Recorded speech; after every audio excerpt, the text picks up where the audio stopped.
Where am I? I ended up flying too close to the sun when I attempted to cast some spells.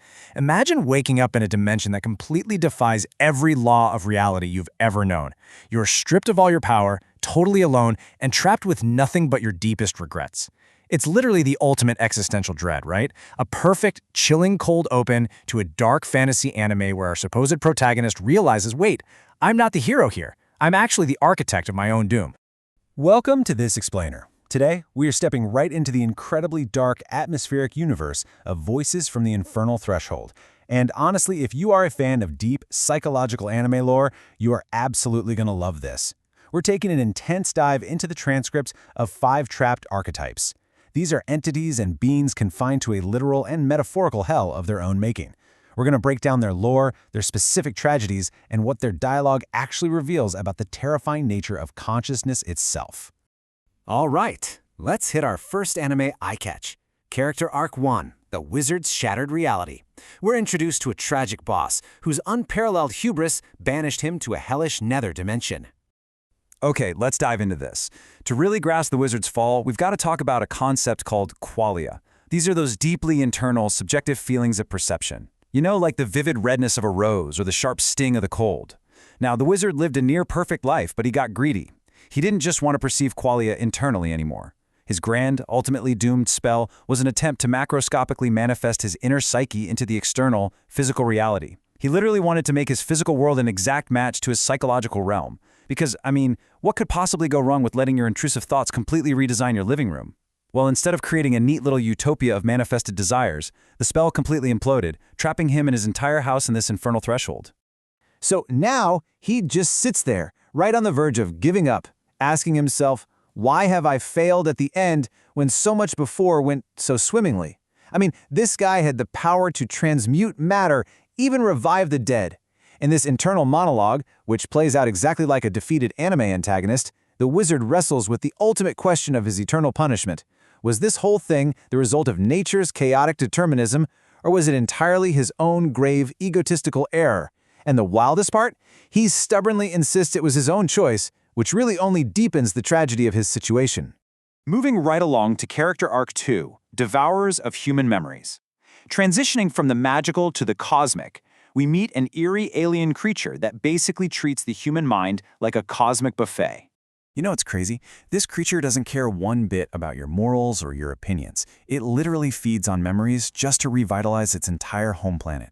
It specifically targets highly memorable neurons, and it completely ignores whether those memories are positive or negative. A totally random, highlighted life event from decades ago, to this thing, that's an absolute feast. Furthermore, it explicitly attacks when human consciousness is ebbing. Think about those moments of deep sleep, or when life just falls into a dull rut and our waking consciousness naturally lowers its defenses. That is exactly when it strikes. And the horrific consequence of this feeding frenzy? The victims completely lose the line between what is real and what's not. Fantasy and reality get so mixed up they just cannot distinguish between the two anymore. The creature notes that they will devour these lives fully, sometimes just leaving the human behind in a vegetative coma. In other, arguably worse cases, the human is left trapped in a ragged, sharp reality pulled way below the psychological threshold, with these alien parasites insistently devouring their consciousness for all of eternity. It's this terrifying concept of memory degradation visualized as a cosmic predator. Just imagine your absolute fondest memory slowly being eaten away while you're asleep. Terrifying, right? Up next is Character Arc 3, Mirrors of the Soldier. We're shifting the genre slightly here to a tragic sci-fi battlefield as we meet the alien soldier, a blind combatant deployed to the eerie plains of Su.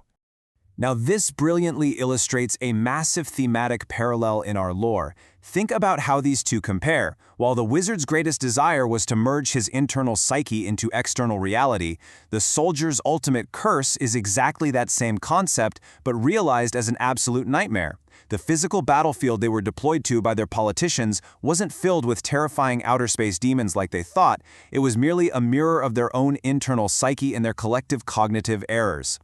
Set to war based on just a mere slice of rhetoric, the soldiers arrived fully expecting faceless, unknowable enemies. But instead, they found a realm made entirely of mirrors. They realized we had no eyes. Our own projectiles were reflected back at us. Because the soldiers lacked physical eyes, they just couldn't see the truth. When they fired blindly into the void out of pure fear, their own projectiles simply bounced off the mirrors and hit them right back, which tragically convinced them they were under heavy enemy attack. It is a devastating allegory straight out of a dark mecha anime. Their blind despair and mutual destruction were born entirely from political rhetoric, cognitive blindness, and a dystopian nightmare of their very own making. Which brings us to character arc 4, the ninja's frigid shadows. We're dropping into the absolute stealthiest archetype of this dark anthology. But listen, this isn't some warrior with a physical blade. This entity represents a cold, incredibly calculating psychological malice that hides right beneath the floorboards of human consciousness. This entity actually builds a super insidious timeline of psychological warfare operating in 3 distinct phases. In Phase 1, the early hours, it whispers lies in the shadows, basically convincing the host that it's doing absolutely nothing. Then, in Phase 2, the present days, it seeps in to actively bind and constrain sanity itself. As the lore brilliantly puts it, hell is early, hell is often. If this psychological rot sets in too late, it just doesn't work. Finally, by Phase 3, the future years, it results in the frigid, mesmerizing annihilation of the victim's entire future. Which leaves us to really ponder a massive question here. Is this pure malice, or is it just organizational brainlessness? It's kind of the ultimate villain origin question, isn't it? Is systematically destroying someone's future a calculated evil strike, or just a bureaucratic lack of empathy? Interestingly, the entity itself actually admits that, organizationally speaking, this destruction is quite brainless and deeply rooted in raw, random, dumb luck. As the ninja effectively says, they aren't your future, so why would they care? It is a chilling look at the absolute banality of evil existing within the mind. And finally, character arc 5, the Hornet's deterministic hive. We have officially arrived at our last multi-dimensional boss. Perched high above, observing the chaos of existence, this entity looks down upon gravity-bound humanity with nothing but pure disdain. So the Hornet's entire critique of humanity is rooted deeply in the concept of determinism. While we arrogant humans love to believe we possess some grand, unfettered free will, the Hornet sees us as barely one-dimensional. To it, we're just moving in a single pathetic straight line, completely suffocated by the chains our biology inherently contains. Your mind might eagerly tell you that you are uniquely free, but the Hornet argues that cognitive dissonance is actually one of our primary, defining biological features. We are wired to lie to ourselves. To really hammer its point home, the Hornet targets the human concept of eusociality. Now, we tend to look at insect superorganisms, like a beehive or an ant colony, and completely dismiss them. We treat them like the typical mindless swarm enemies in an RPG, totally devoid of any real individuality. But the Hornet vigorously challenges this assumption. They are still individuals. Their very cells are individuals. The true difference here isn't some lack of individuality in the hive. Rather, it's a vastly superior mastery of cooperation. When you break down how the Hornet actually views us, it is honestly brutal. In human society, our structure isn't based on true merit. It is what the Hornet bluntly calls hierarchies of psychopathy, built entirely by stepping on others to get ahead. The e-social hive, conversely, is built on massive cooperative quantities. Our human mindset is completely trapped in constant cognitive dissonance, while theirs recognizes that all biology is fundamentally just subjects observing objects, working with absolute efficiency towards collective survival. The Hornet drops this chilling line.